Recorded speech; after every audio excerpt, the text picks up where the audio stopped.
नमस्कार, मी प्रणिता अक्षय क्षीरसागर घुले. मी यापूर्वी 3 वेळा तुमच्या सर्वांच्या पुढे आलेली आहे. काही विषय झालेला आहे, मी त्याची माहिती तुम्हाला सगळ्यांना दिलेली आहे. परंतु आता मला न्याय न मिळाल्यामुळे मी जिल्हा कार्यालय या ठिकाणी उद्या 27/3/2026 रोजी उपोषणासाठी जात आहे. उपोषणाला जाण्याचे माझे काही मुद्दे आहेत. त्या मुद्द्यांवरती मी आता तुमच्याशी चर्चा करणार आहे. मुद्द्यांचा विषय असा आहे की मनसरच्या नगरपंचायतचे जे अधिकारी आहेत त्या अधिकाऱ्यांनी ज्या चुकीच्या पद्धतीने मनसरच्या नागरिकांना परमिशन दिलेलं आहे, लाखों रुपयाचा भ्रष्टाचार करून माझ्या गावच्या गोरगरीब आणि साध्या लोकांना यांनी जे फसवलेलं आहे, त्या प्रकरणात मी आवाज उठवण्यासाठी जात आहे. त्यासाठी तुमच्या सगळ्यांचे शुभाशीर्वाद माझ्या पाठीमागे राहावेत ही माझी विनंती. मनसर मार्केट यार्डच्या पाठीमागे 127/4 या ठिकाणी एक बांधकाम झालं होतं. अनधिकृत पद्धतीचं बांधकाम आहे. महापारेषणचे 132 kV लाईनच्या खाली झालेलं बांधकाम आहे. तर त्या बांधकामाला परमिशनच नसते, कारण की महापारेषणचे असे स्ट्रिक्ट रूल्स आहेत का स्वराज्य संस्थांनी ते फॉलो करायचे असतात.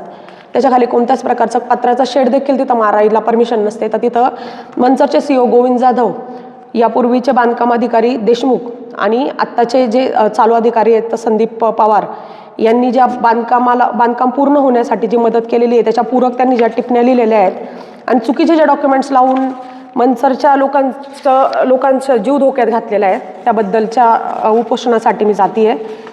त्याचा मुद्दा असा आहे की त्यांनी ही एक हे आहे अरुण बाबूराव बानखेले यांच्या नावाची कप्रत आहे. ही कप्रत वापरलेली आहे ज्या मालकाने, ज्याचा ह्या कप्रतीशी काही संबंध येत नाही.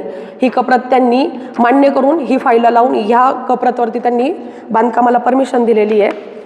हा एक टिप्पणी आहे, हाताने लिहिलेली टिप्पणी आहे. तर 132 kVचा जी लाईन गेलेली आहे त्याचा उल्लेख त्यांनी इथं 33 kV केलेला आहे. म्हणजे त्याच्याशी पूरक त्यांनी ही पैसे घेऊन त्या गोष्टीशी पूरक अशी टिप्पणी त्यांनी दिलेली आहे का जेणेकरून त्यांना पुढे कोणत्याही सँक्शनला प्रॉब्लेम येऊ नये. त्याच्यानंतर महापारेषणनी 2023लाच बांधकाम झालं होतं. 2023चीच ही नोटीस आहे महापारेषणची. महापारेषणनी तर स्ट्रिक्टली सांगितलेलं आहे की बांधकाम तातडीने थांबवा आणि बांधकाम पाडून टाका आत्ता आहे त्या स्थितीत. तेव्हा 4च महिने झालेले, आज ते बांधकाम पूर्ण झालेलं आहे. त्याला कोणत्याही प्रकारचं कंप्लिशन नसताना लोक तिथं राहत आहेत आणि लोकांचा जीव धोक्यात आहे या गोष्टीमुळं. आणि त्याच्यानंतर यांनी कोर्टाचा जो निकाल आहे त्याचा देखील यांनी अपमान केलेला आहे. कोर्टाचा निकाल हा रस्त्याचा निकाल आहे. हा रस्ता खाली प्रांत ऑफिसला जाऊन मिळतो, परंतु अधिकाऱ्यांची मनमानी आणि चुकीच्या बांधकाम करण्यासाठी जे दिलेले पैसे आहेत त्याच्या लाजेकाजेपोटी त्यांनी न केलेल्या कारवाईमुळं तो रस्ता आज बंद आहे. माझी 3.5 फुटाची जी जागा आहे ती त्यांनी अडवलेली आहे. माझ्या घराचं व्हेंटिलेशन अडवलेलं आहे. त्याच्यामुळं माझ्या आयुष्यात इतके काही वेगवेगळे बदल झालेले आहेत, माझे अतोनात नुकसान झालेले आहे. त्याबद्दल मी चाललेली आहे. याच्यानंतर असे अनेक मुद्दे आहेत का मनसरचे असे काही राजकारणी आहेत जे यापूर्वी म्हणत होते का मनसरमध्ये खूप भ्रष्टाचार झाला आहे आणि काय की तो भ्रष्टाचार कसा काय गायब झाला आहे. हा खूप मोठा मुद्दा मनसरच्या लोकांना हा प्रश्न पडला असेल आणि मनसरचे लोक याच्यावरती का कोणताच आवाज उठवत नाही आहे हा माझा प्रश्न आहे. दुसरा मुद्दा असा आहे की मी जेव्हा उपोषणावरनं येईल त्याच्यानंतर असे बरेचसे मनसर शहरातले मोठे मोठे राजकीय नेते आहेत जे मला असं वाटतं की गोविंद जाधवचे एजंट होते. गोविंद जाधवचे जे काही मालमत्ता असेल किंवा पैसे जे कलेक्ट करायचे असेल ते कलेक्ट करायचे ते कामं करत होते. आपण हे झाल्याच्या नंतर, माझं उपोषण झाल्याच्या नंतर मी त्या गोष्टीवरती येणार आहे आणि ह्या बरेचसे जे राजकीय नेत्यांची नावं मला माहिती आहेत. माझ्याकडे प्रूफ जरी नसतील तरी पण हे माझ्या कुटुंबातल्या लोकांबरोबर घडलेलं आहे म्हणून मी या गोष्टीची चणचण मला आहे आणि याच्यासाठी तुम्ही पण सगळ्यांनी आवाज उठवा अशी माझी मनापासून इच्छा आहे. कारण की गोविंद जाधवांनी आपलं पूर्ण गाव धुवून खाल्लेलं आहे. त्यांनी इतका भ्रष्टाचार केलेला आहे. सर्वसामान्यांच्या घराच्या शेजारी 7 फुटाचे रस्ते आहेत. त्यांनी 30-30 फुटाचे रस्ते सँक्शन करून भविष्यात आपल्यासाठी खड्डे खणून ठेवलेले आहेत. ते रस्ते कुठं आहेत, काय आहेत आणि याचा परिणाम असा आहे की लोकांची घरं पडणार आहेत त्याच्यामुळं. नंतर ह्या सगळ्या गोष्टींचा विचार केल्याच्या नंतर फक्त एवढंच मला वाटतंय का आता मनसरच्या लोकांचं भवितव्य धोक्यात आहे आणि मनसरच्या लोकांनी याच्यावरती लवकरात लवकर आवाज उठवून स्वतःची घरं, स्वतःच्या नगरपंचायतीत होणारा जो भ्रष्टाचार आहे याच्याबद्दल तुम्ही लवकरात लवकर आवाज उठवा. कारण कोणताच राजकीय नेता तुमच्यासाठी लढणार नाही आहे. तो फक्त राजकारणासाठी लढणार आहे आणि त्याचं राजकारणाची पोळी भाजून झाली का तो बाजूला होणार आहे. आणि गोविंद जाधव लोकांचं म्हणणं आहे की गोविंद जाधवनी जे 3 कोटी रुपये मनसर नगरपंचायतीसाठी आणले तर त्यांनी उपकार नाही केले, त्यांनी त्याच्या 10 पट पैसे खाल्लेले आहेत मनसर नगरपंचायतचे. आणि याच्यावरती मी हळूहळू येणार आहे. 1-3-4 दिवसानंतर मी जेव्हा उपोषणावर नाही येईल तेव्हा मी परत कंटिन्यू करेल. तुम्हाला सगळ्यांना भेटेल, तुमच्या सगळ्यांशी बोलेल. तुम्ही ज्या लोकांना फॉलो करताय, जे राजकीय नेते तुमचे आदर्श असतील म्हणजे स्थानिक नेते, मनसरगाव पातळीचे जे नेते आहेत, जे तुमचे आधारस्तंभ म्हणा किंवा तुमचे जे काय तुम्ही त्यांना समजत असाल की हे तुम्हाला कोणत्या प्रकारे भावनिक साथ घालून तुम्हाला कायम फसवत आलेत आणि स्वतःचे राजकीय पोळी भाजत आलेत, याविषयी मी तुम्हाला माहिती देईल. तूर्तास मी आता इथे थांबते.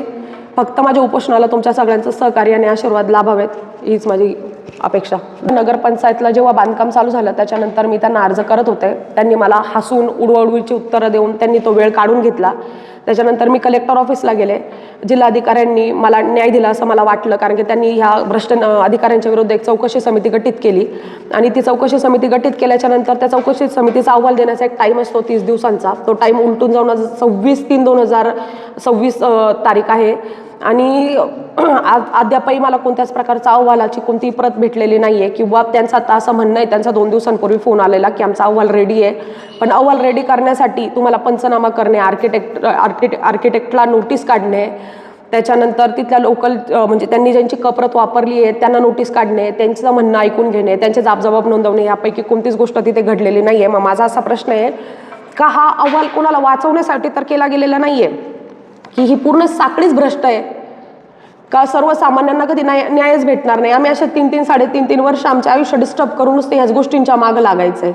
आम्हाला कोण न्याय देणार आहे? जिल्हाधिकारी न्याय देत आहेत का स्थानिक कोणते नेते आहेत ते न्याय देत आहेत? ह्याच्यावरती कुणीच बोलणार नाही. ह्याच्यावरती आता आमची लढाई आहे ती आता आमचीच आम्हाला लढायला लागणार, दुसरं तर कोण आमच्या बाजूने लढणार नाही आहे. पण आता मी जाणार आहे स्वतःला न्याय देण्यासाठी. आले तर मी जिवंत येईन, स्वतःचा न्याय घेऊन येईन आणि जर नाही जर आले तर मग माझे डेड बॉडीज येईल. पण मी गोविंद जाधव आणि त्यांची संबंध टीम आहे यांचा भ्रष्टाचार आता बाहेर काढल्याशिवाय मी शांत बसणार नाही. अधिकाऱ्यांनी यावर काही कारवाई केली आहे का? अधिकाऱ्यांनी यावर कारवाई अशी केलेली आहे की 1966च्या ॲक्टनुसार त्यांनी फक्त त्याच्यावरती 250 रुपये पर डे आणि 5,000 रुपये असा फाईन मारलेला आहे. डेली त्याला 250 रुपये द्यायला लागतात. पण मला असं वाटत नाही की त्याच्यातला 1 रुपया पण अधिकाऱ्यांनी जमा केलेला असेल, कारण की त्यांची सगळी मिलीभगत आहे. बिल्डरांच्या फायद्यासाठी आजपर्यंत अधिकाऱ्यांनी फक्त सर्वसामान्यांना पिडलेलं आहे आणि बिल्डरांनी पण मनसरच्या लोकांना फसवलेलंच आहे.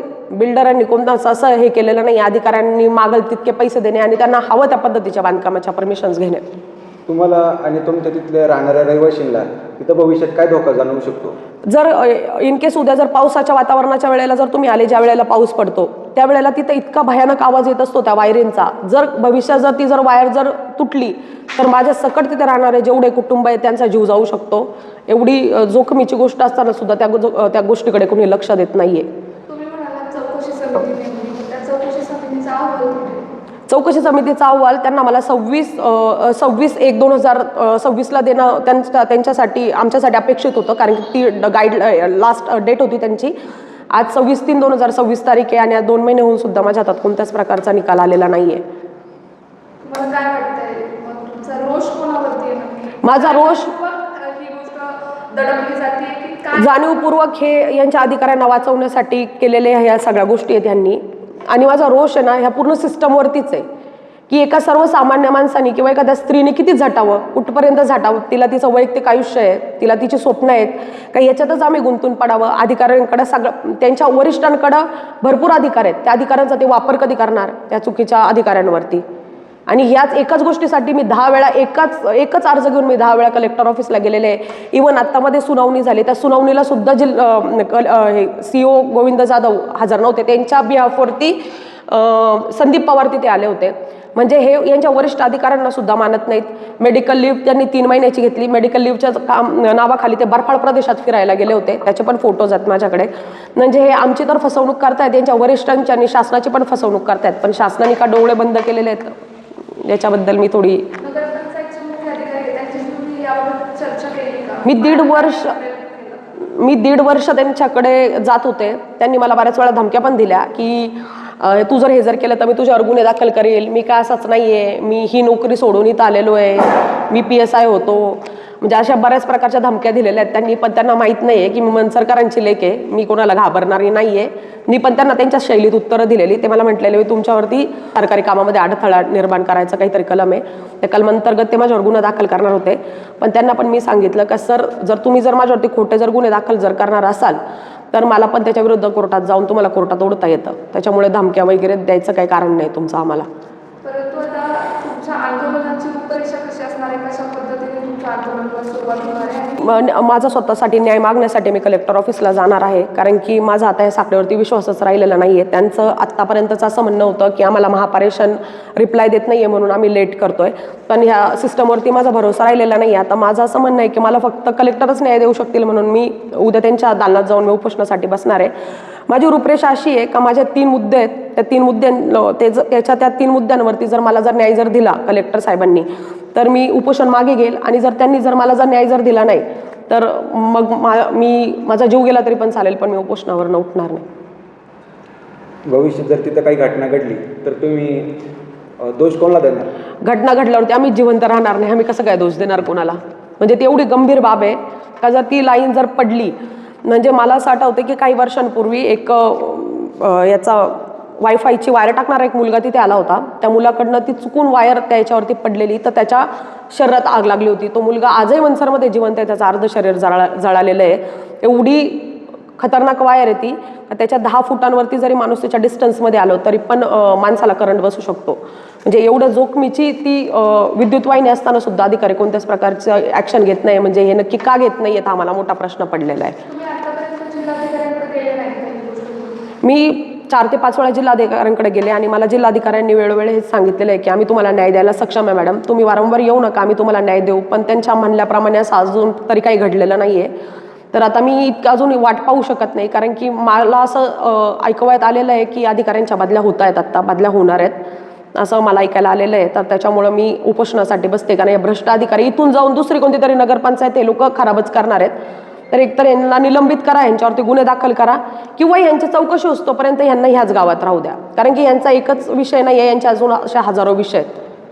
मनसर नगरपंचायतचे जे मुख्याधिकारी आहेत त्यांचे स्टेटस आपण जर बघतो तर सगळे नगराध्यक्ष असतील किंवा नगरसेवक असतील, अनेक जण त्यांचे स्टेटस ठेवत आहेत किंवा चांगला अधिकारी म्हणून त्यांना बोललं जाते, आणि एकीकडे तुम्ही असे आरोप करताय, त्यावर काय म्हणतात? मॅडम, ते असं असतं ना की जेव्हा एका अधिकाऱ्यांशी मी बोललेले मनसर नगरपंचायतच्याच, तेव्हा त्यांना मी असं विचारलेलं की आता ही नवीन बॉडी आली, आता तुमचं काय होणार? तर त्यांचा त्यावेळेला मला असा रिप्लाय होता, तुमच्या प्रश्नाचं उत्तर आहे याच्यामध्ये लपलेलं, का मॅडम आता आम्हाला सिस्टीममध्ये काम करायचं आहे, त्याच्यामुळे आम्हाला आता एकमेकांना धरूनच चालायला लागणार. कदाचित हीच ती सिस्टीम असेल, त्याच्यामुळे ते आता एकमेकांना धरून चालत असतील.